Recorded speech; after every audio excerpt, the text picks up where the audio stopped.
Well, it's a pretty fun challenge to try to raft 8 boats into 2 slips. And like a lot of things in sailing, there's a lot of ways to do it wrong and a few ways to do it right.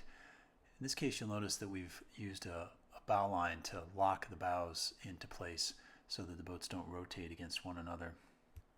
You'll also notice that we put all the bows facing the same direction. In this photo, you'll see what it looks like when you don't do that. Now, in big boats, this is usually the right way to do it so that the rigs don't bang into each other. However, in this case, the boats themselves are so small and the pointy end is so pointy that there's very little surface to lock the boats together, and it actually works a lot worse. Now, the boats that are located next to the docks are the key. You'll notice in this photo, if you look at it carefully, you'll see that somebody's run a line from the bow eye to the dock. That helps to keep the boat forward. You'll also notice that there's 2 spring lines, one running aft and one running forward, that keep the boat in position using the stanchions. And you'll also notice that from that same bow eye, it's run to the dock as a sort of a spring.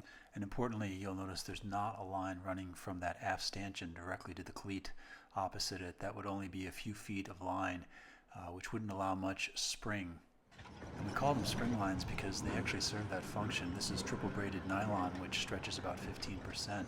So the longer it is, the more give it provides to that stanchion. If we had a short line with double braid, which stretched maybe 1% or 2%, we could actually rip that stanchion out from the dynamic loads of the waves.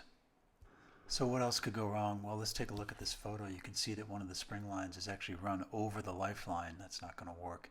All the spring lines are way too loose. Look at the fenders. They're different sized, and some of them are too low, some of them are too high. That allows the boats to bang into one another.